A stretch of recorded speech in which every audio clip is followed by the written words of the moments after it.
indeed, we understand that the Electoral Act Amendment Bill has been transmitted to the President. Yes, it has been. Do we think, will the President sign? Like they say, pregnancy never hides. At a point becomes evident. So when the President signs, it will be known. It will be known. I know that the Speaker of the House came to see him last week. I know that the Senate President is coming to see him today. Engagements are on. So when he signs, it will become public.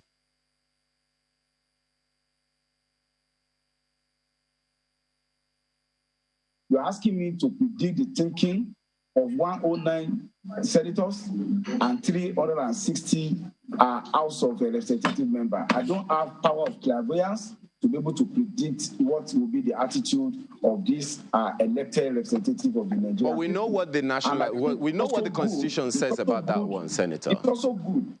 The fact that Constitution says something does not mean this is a political process. It's not about Constitution. So you ask me for the thinking of 360 House of Rep member and 109 member. I will tell you that my psychological knowledge and understanding and my prophetic calling has not reached to that level of knowing what they are thinking and it will be. When the President takes his decision, we will take whatever action the generality and majority of National Assembly think. I think it is too early to begin, to seek to put us on a war path with Mr. President, and we will resist such urge. We will take decision, we think in the best interest of the country, irrespective of attitude that the President or the Executive takes to the electoral bill.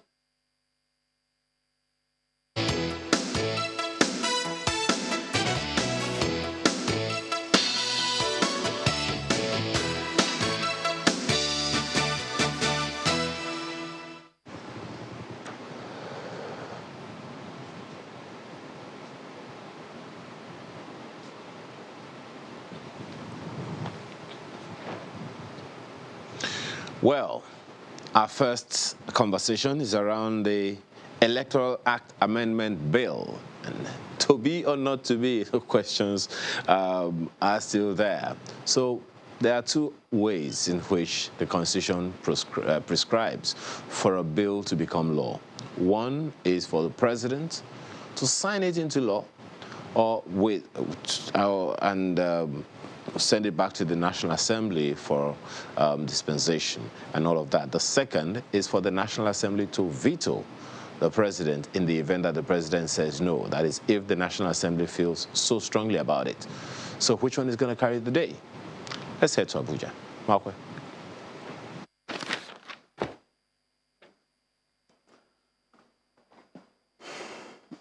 Well, thank you, Ayo. We're going to be having two conversations. We have one with a guest who's here physically in our studios. We are also going to be having one with a guest who's going to be joining us virtually. So let's start with our guest who's right here in our studios in Abuja. Madam NAOB is the convener of the Nigeria Civil Society Situation Room and also country director of Action Aid. You're welcome to Sunrise Elite this morning. Thank you for inviting me. Well, so far so good. It looks like the Electoral Act Amendment Bill has not been signed. Looks like it's going to be making its way back to the National Assembly today. The grounds, from what we gather now, is about direct or indirect primaries. And now there are lots of calls for the National Assembly to override the President's veto. But I don't know what your thoughts are about the controversy that has so far sprung up in terms of direct or indirect primaries. I think for us, we're very, very disappointed. We're very disappointed that the President did not assent the bill. And it's just unfortunate. And he waited for 30 days. And he was traveling all over the place because we are not important to him. You know, because how else can you place it? The bill is very, very important. More than 3 times in 2018, before the next election, he declined the bill, giving all different excuses and all that. You know, one is looking at who is advising the President. Who are the advisors that are there that made the president not to take this decision. If you think he signed on the petroleum bill, he went on ahead and signed it. Even when the outcry, people were, saying some sections were not okay, he went ahead and signed it very quickly. It didn't take all this number of days. But this one he has declined to sign, and he waited, kept Nigerians in suspense until the very last minute. And then says, there has been communication. We're even hearing in the background that there has been communication, or there is communication that is coming up. He did not assent to the bill. The only option that is left now is for the National Assembly to veto. Maybe we expected too much from the president, because he has been turning down these bills, giving one excuses or the other. And it looks like the ruling party may be having, some plans. Because if you look at it, the Senate woefully turned this bill down. We went into, and then the House of Representatives kept on, and they made a move, and which, now led us to conference. We turned to the House of Representatives because we felt, okay, if the Senate has turned us down, it's like we are just turning to where next do we go, And now then we turn to the House of Representatives. And coming back, there was a conference. After the conference, they said they just passed the bill.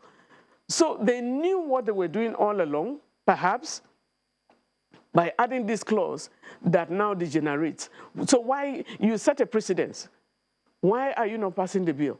Why don't you assent to the bill and then you bring it back to the House just like you did for the petroleum bill? So I think for us as civil society organizations and as Nigerians, we're very, very disappointed. And it's shocking, really, that you could take people like this.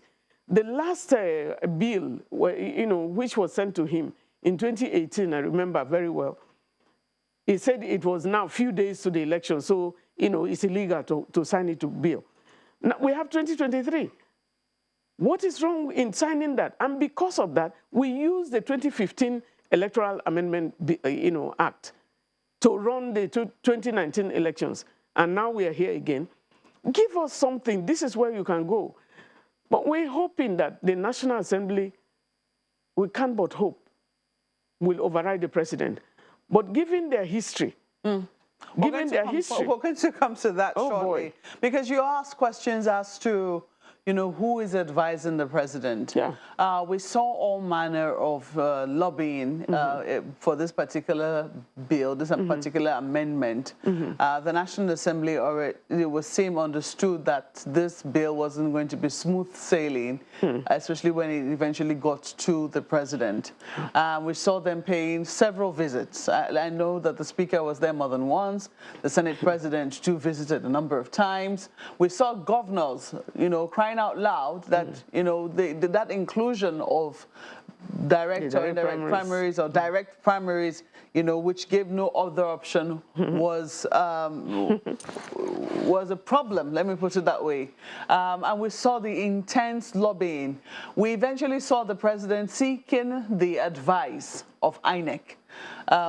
We heard that he wrote to INEC. There was a lot of consultation. Yes, so there was plenty of consultation, and I imagine also that his AGF, the Attorney General of the Federation, would also have had some advice to give to the president on this bill. Now, if we're to go with INEC's advice, because people say primarily it is INEC who's going to be the operator of this Electoral Act. So it was important that the advice was sought. From what we gather, INEC, it would seem, said it was okay for the president to assent to the bill. They said okay. So there were questions as to where the president's reservations came from, or are we clear that perhaps this very important constituency of the governors could have prevailed on the president to see that perhaps the inclusion of direct primaries with no other option was inimical to perhaps the progress of political parties?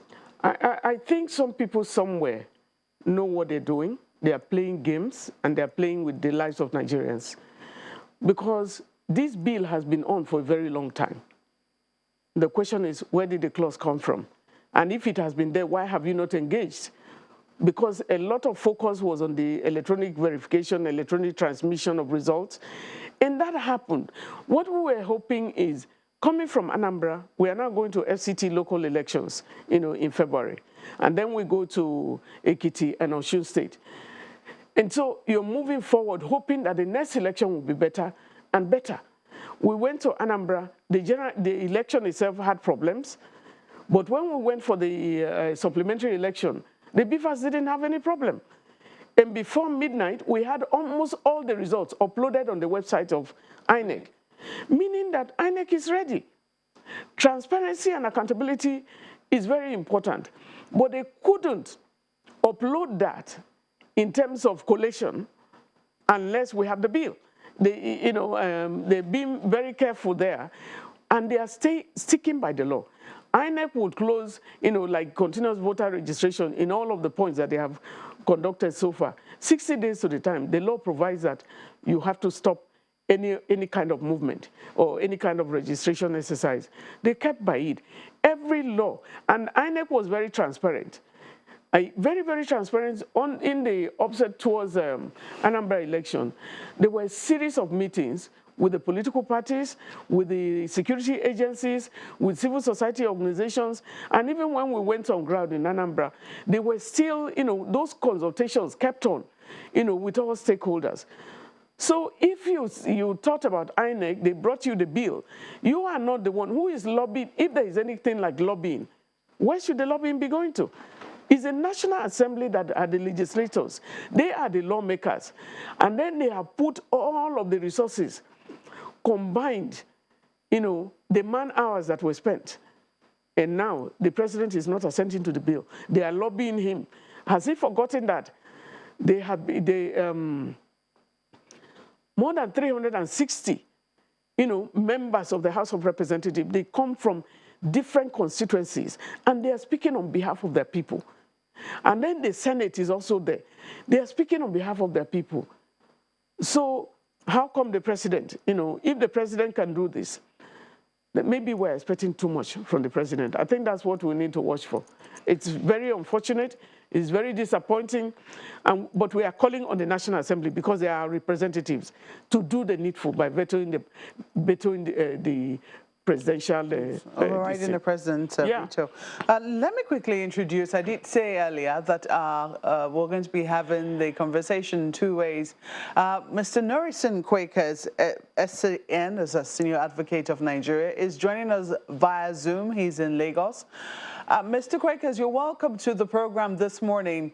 I do not know what you make of the president's refusal to assent to this bill, given his mandate of wanting to leave a legacy of good and credible elections to Nigerians.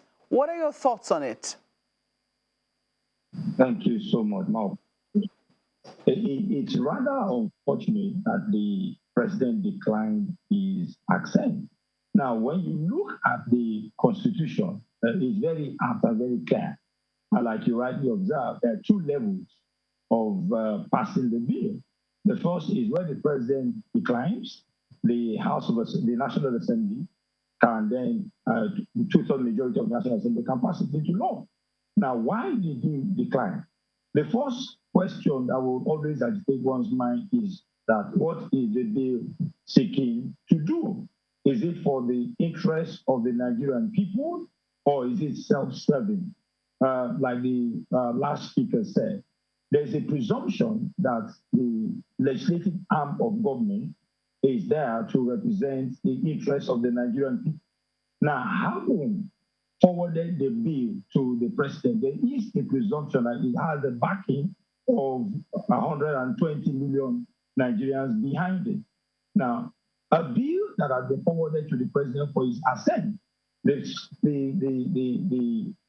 Constitution says he has 30 days within which to make his intention known, either to assent or to decline. And where he assents, he must signify the reason.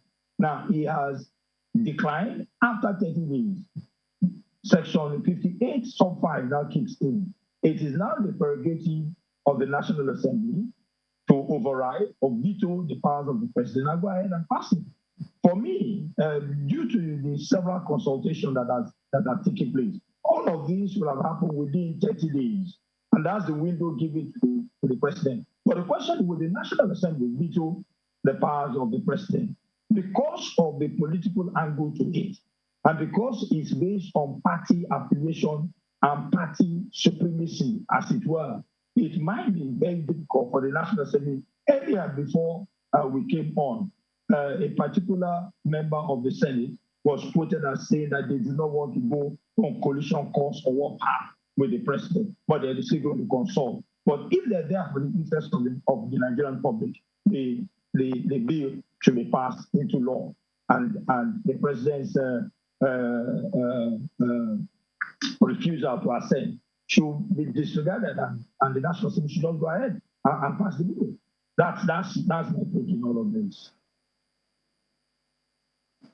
Well, while we wait to see what eventually transpires on the floor of the National Assembly today, because we understand that they'll be going on their Christmas break very soon, and even how the president's refusal will be received, there have been areas that have caused a bit of concern. I mean, part of what we have heard in terms of the excuse is the fact that the Electoral Act's amendment doesn't give room for any other type of primaries apart from direct primaries. And some people say that this is stifling the powers of political parties. What was your thought with regards to the inclusion of the mode of primaries not giving any other room apart from using direct primaries? You know, incidentally, thank you so much for that question. The speaker earlier stated categorically, and that's actually the correct position. Who is the umpire? Who is to midwife the election? Is the Independent National Electoral Commission, INEC. The question has actually been put to INEC because you're looking at logistics. You're looking at whether INEC is ready to go around and ensure that parties comply with direct primaries. Now, I'm aware that some of the political parties have something close to direct primaries.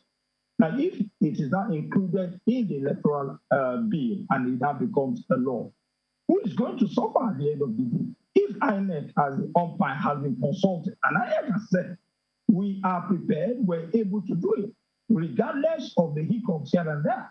And so if that is the case, why would the president refuse to assent to the bill that they presented to him? It is taking that a lot of arguments will have taken place before the bill was presented to the president for his assent at the floor of the National Assembly. Having gone through that stage, there should be no consideration, there should be no negative vibe so far to limit the bill from being assented to by the president.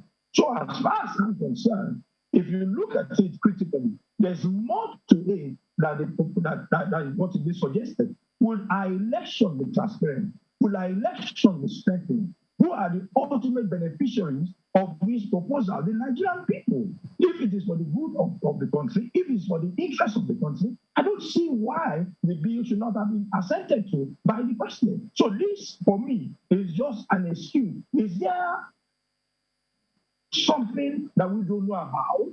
Is this something that will address, for instance, rigging? Is this something, for instance, that will address rancor? Is this something that will address conflict? Is this something that will bring about peace in relation to elections being conducted? If the answer to this is yes, then there's actually no reason why the president should refuse to assent. Absolutely no reason. So for me, direct primaries, indirect primaries, we need to move forward. If some political parties are conducting direct primaries, and the law is now being passed to now recognize direct primaries, except there's more to the arrangement of indirect primaries, then it creates a problem for the people. So if the president refuses, the question is, why has he refused? Is that excuse tenable that it is because political parties will be disenfranchised or political parties will be limited from exercising the option that is available to them? What is it about indirect primaries?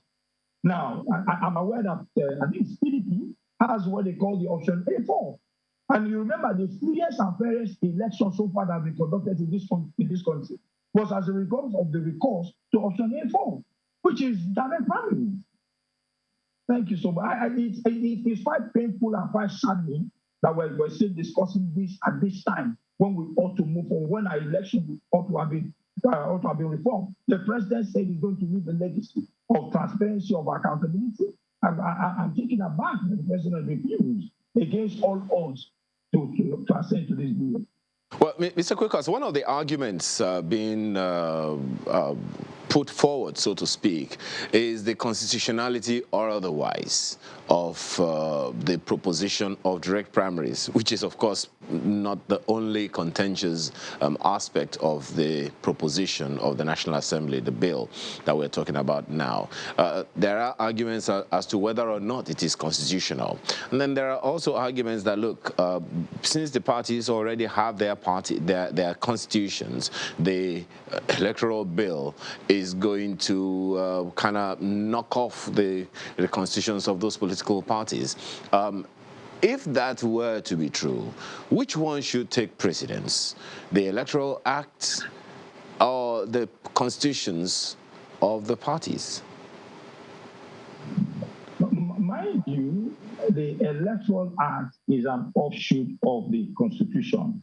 It is an enactment put into the Nigerian political space by an arm of government that is saddled with that responsibility. And where the provision of a party's constitution conflicts with the provisions of the Electoral Act, which is an offshoot of the Constitution, the provision of that constitution of the political party is a nullity. It stands to reason.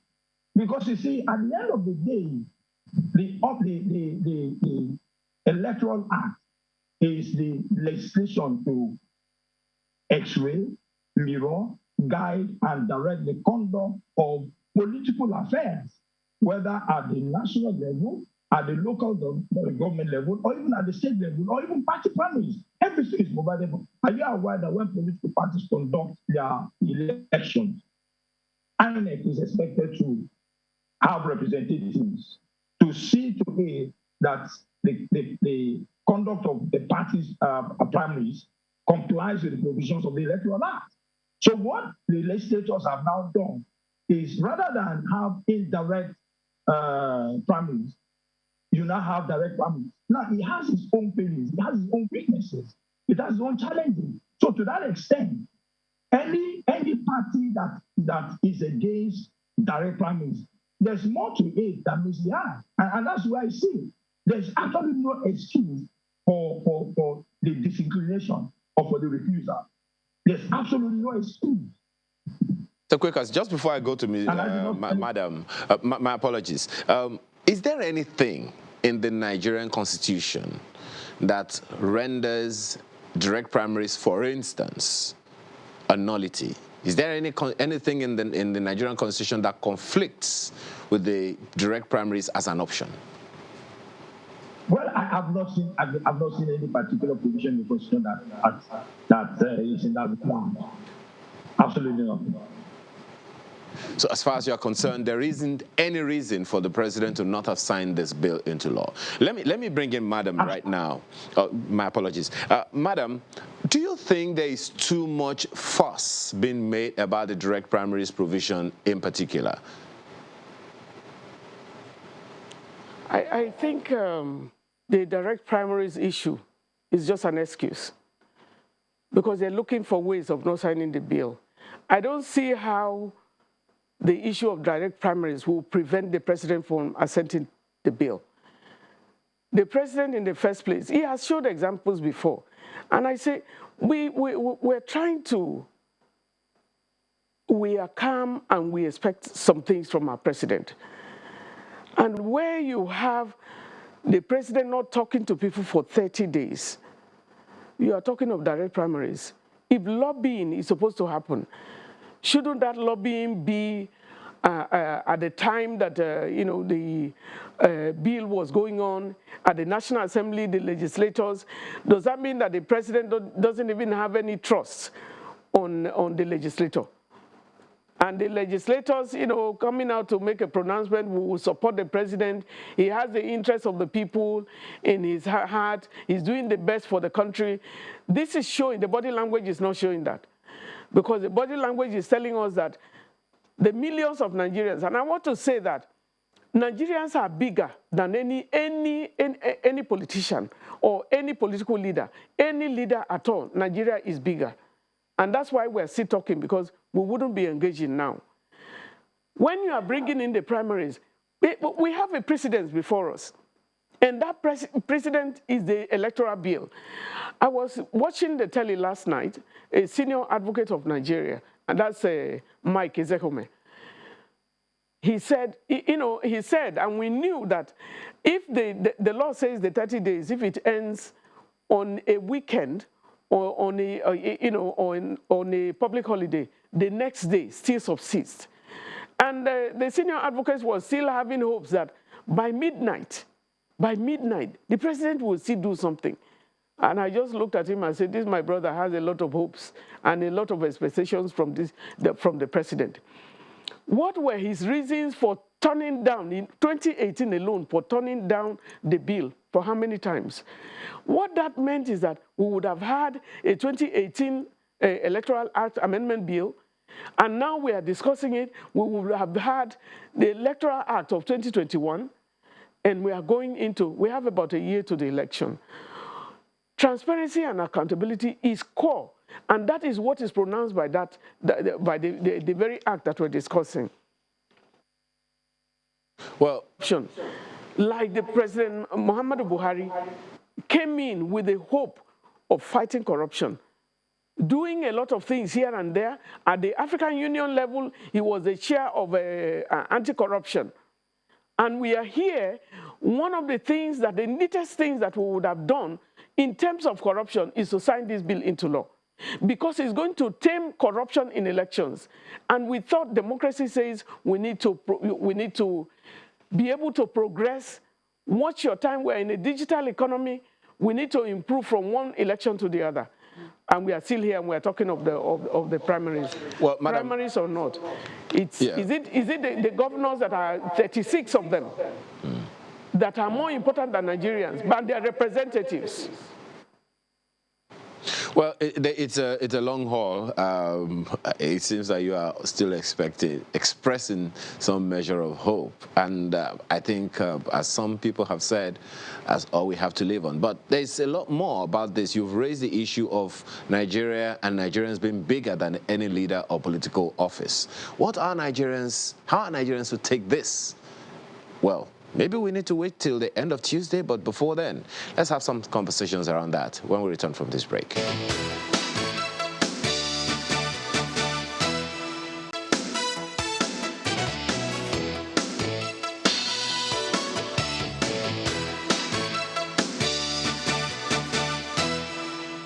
Still on Electoral Act Amendment Bill, Norris Quakers, a senior advocate of Nigeria, as well as NLB convener, Nigeria Civil Society Situation Room, and country director, Action Aid, both join us to have this conversation this morning.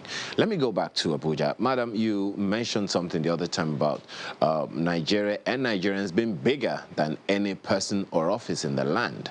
How do you expect Nigerians to react to this information that is making the rounds right now? The general feeling is a feeling of so much disappointment, because we have come a long way with this Electoral Amendment Bill. We will turn in like we have to, because you can't but be hopeful.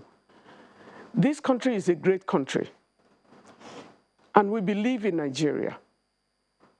You say, arise, O compatriot. People are overworking themselves to give the best to their families. And each community, will everybody come to Abuja to come and see President Muhammadu Buhari to sign a bill? They have done that through their representatives. And here we are still in a negotiation. The kind of consultation that the president had was like, okay, he's waiting for some feedback from one side to the other. And so we waited patiently.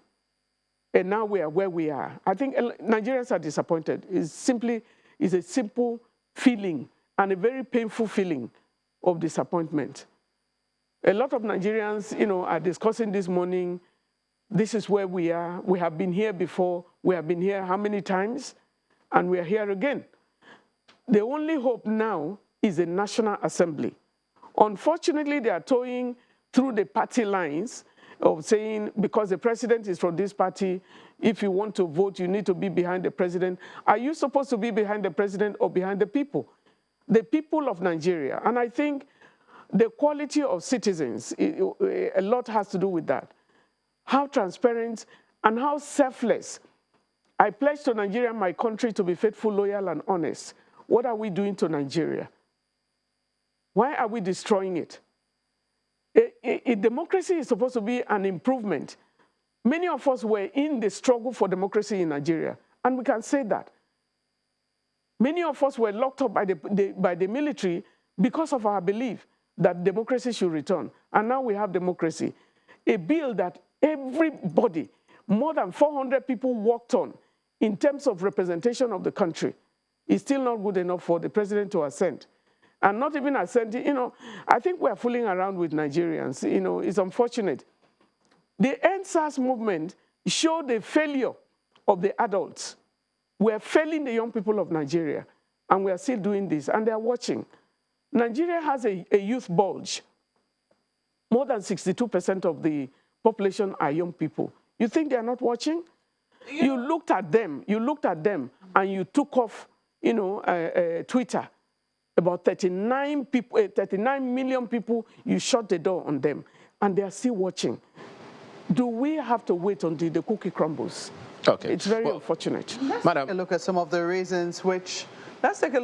the reasons which the president gave for his refusal to assent to this bill. He talked about high cost of conducting direct primaries. He's spoken about the security challenge of monitoring the elections, violation of citizens' rights, and marginalization of small political parties. Now, the president also, made reference to his consultation. These are some of the things that, are included in the letter from what we understand. It's not been made public yet. We expect that it will be read on the floor of the National Assembly today, but these are some of the things we're hearing are going to be in that particular letter. So I do not know, because if we look at how even direct primaries have been conducted, and I'm going to be posing this question to Mr. Quakers very soon, but you monitor the elections in Anambra State, and we saw how the APC, which was said to have conducted direct primaries, and its candidates emerging with an astronomical number of voters in that election to be the winner. And then yesterday we saw the decision of the court nullifying the participation of the candidates in the very first instance. Do you think this is really a problem of what mode of primaries was included in the Electoral Act, or just lack of sincerity overall? Because when you even look at how much, and this is not far away from it, when you look at all the efforts being made and how much is going to cost INEC to conduct our 2023 elections from what we're gathering, is it so much? Because every cycle we keep amending the Electoral Act, looking for better elections. Is it so much what is in that Electoral Act, or our will as a people to do better by ourselves and conduct meaningful and credible elections?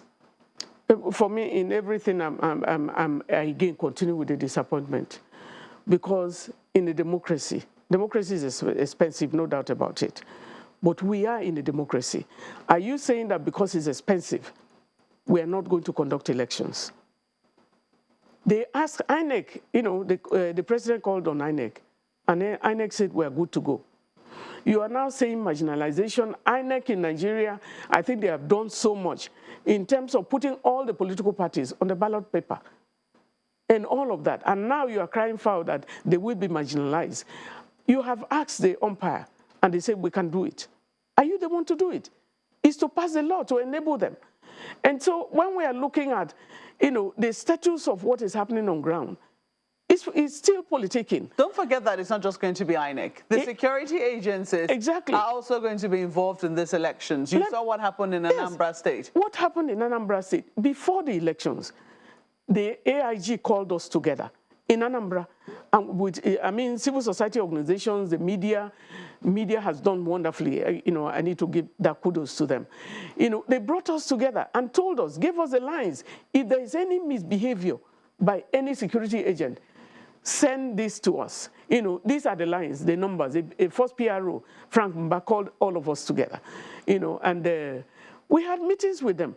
We didn't have any issue with security, except the time that, you know, in Ihiala, in a few places where, you know, some hoodlums or some people attempted something, and the army came in. You know, when some INEC personnel were kidnapped, the army came in, you know, and they rescued the situation immediately. Security agencies were wonderful at that level.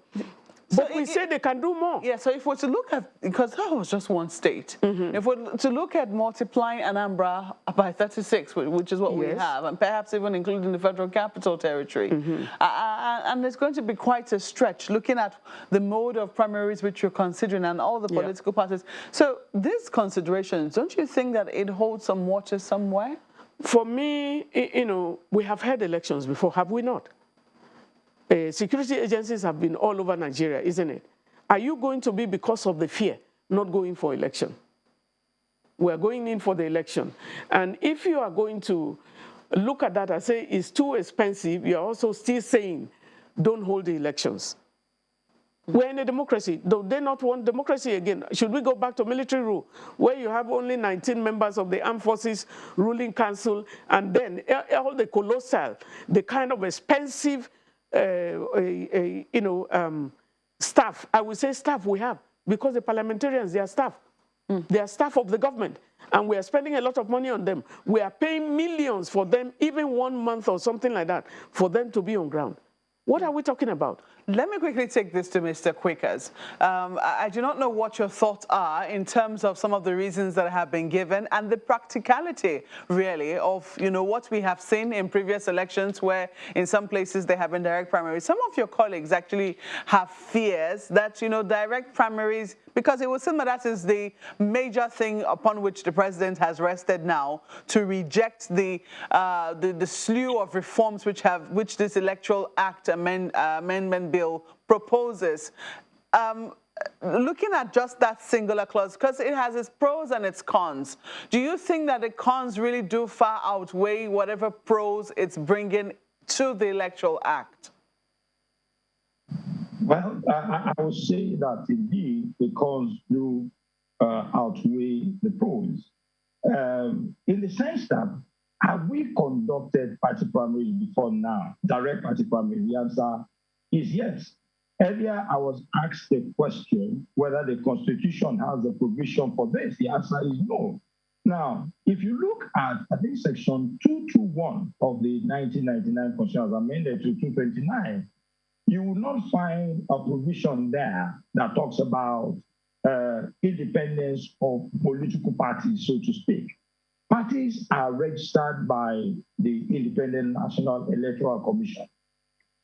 Independent National Electoral Commission is expected to monitor political parties' primaries to see that it conforms and complies with the provisions of the Electoral Act. Now that the Electoral Act is now being amended to not include direct party primaries, question is, who is to complain about the difficulty? It's not the political party, it's actually INEC. And that question has actually been put to INEC. And INEC has said, look, we're ready. Now, did it take place in Anambra State? The answer to that is also yes. Now, why was the APC candidate disqualified? I mean, for what we just read. Was it direct party primaries? Was it one that was provided for in the party constitution?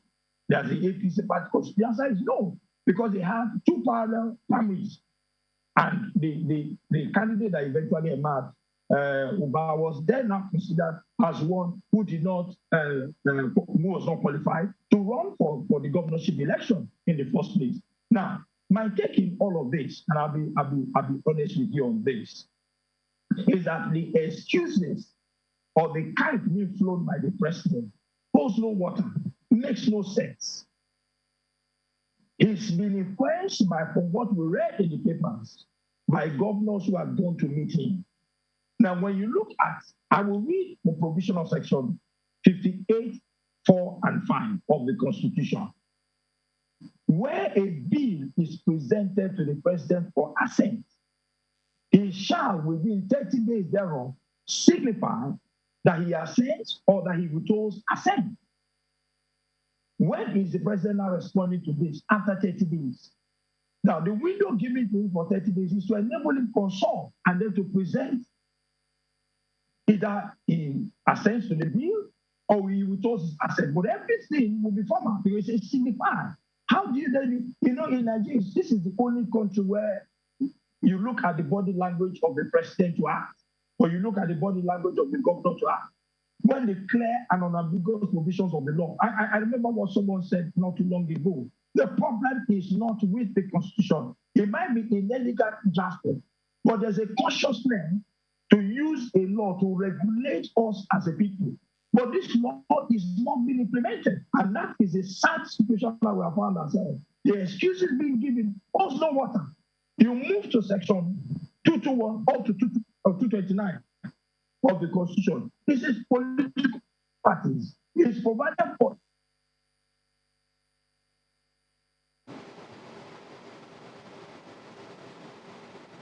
Okay, it looks like we're losing you, Mr. Quakers. I don't know if my colleague Ayo can hear you. Well, not really, not quite yet, Malpa. But one question that I would love to pose to him, when we eventually have him back, would be, and maybe I should begin that question with Madam. Do you see this decision of the president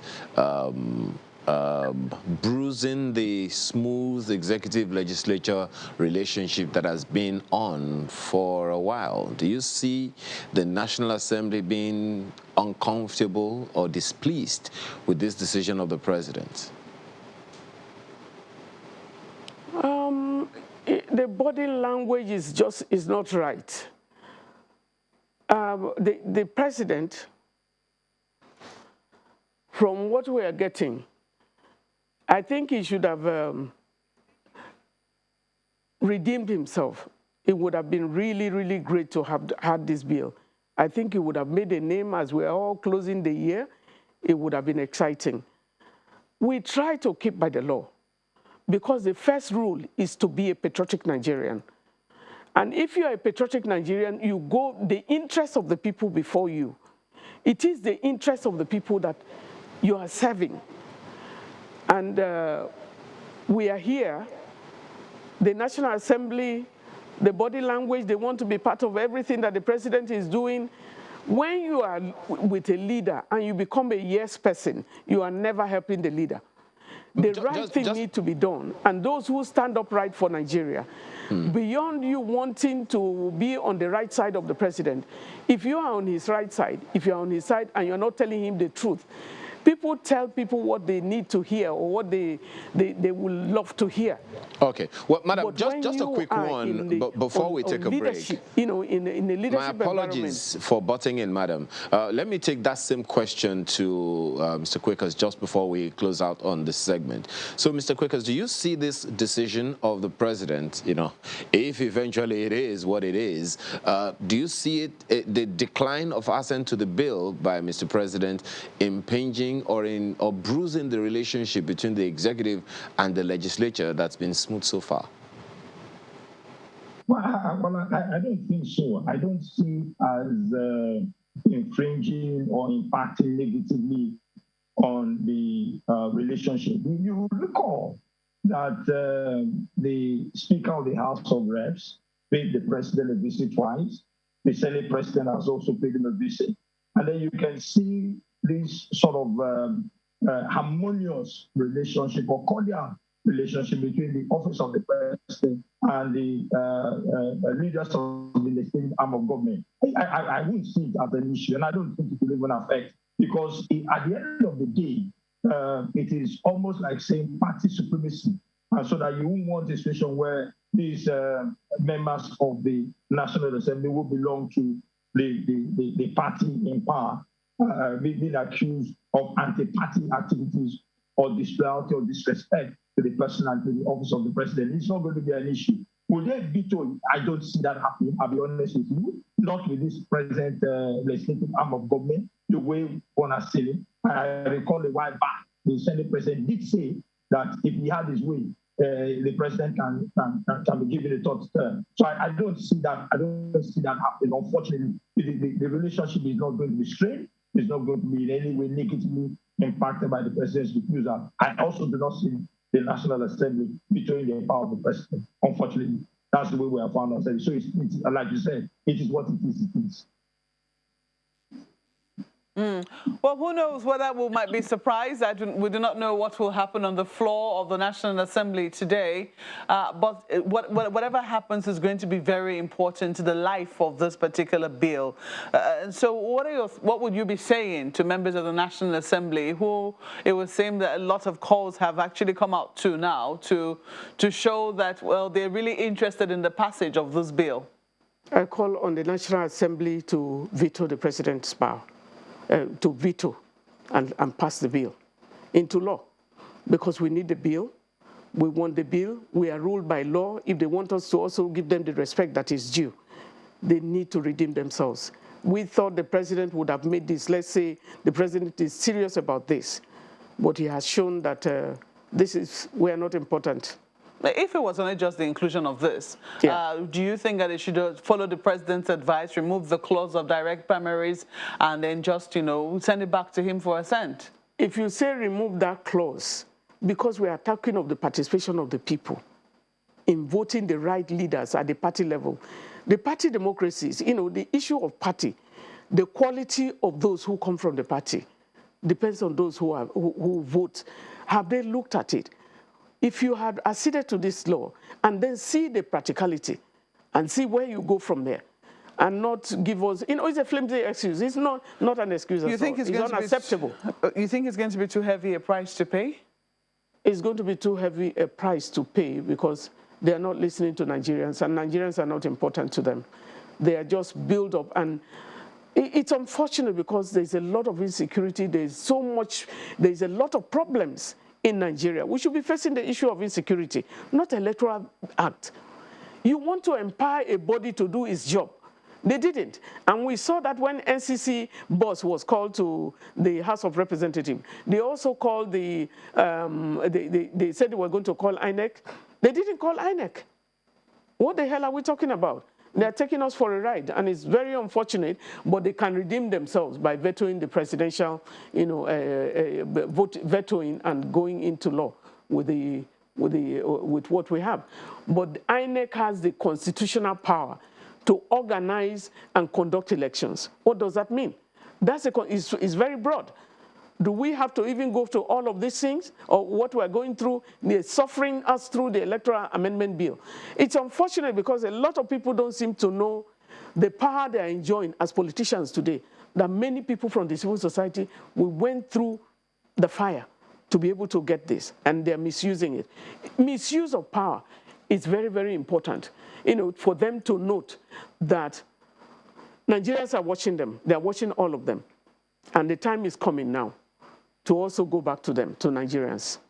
Oh, yes, indeed. 2023 is around the corner, but I think what this is really about is about what will happen in 2022, where the preparations for those who will eventually emerge for Nigerians to select or elect, as the case might be, will eventually show up. But we wait to see what will happen on the floor of the 9th Assembly this morning when that letter is eventually read, how it will be received, the president's refusal to assent to that. We wait to see, and we'll certainly keep you posted on developments here on Channels Television. But in the meantime, I have to thank my guest this morning, Mr. Nuri Singh Quaker, Senior Advocate of Nigeria, who joined us via Zoom from Lagos. Thank you so much for being a part of the program. Madam Obi, Convener, Nigeria Civil Society Situation Room, and also Country Director of Action Aid. Thank you so much for coming on Sunrise Daily this morning. Thank you for inviting me. We're going to be sinking our teeth into something equally related in just a moment. Please stay with us.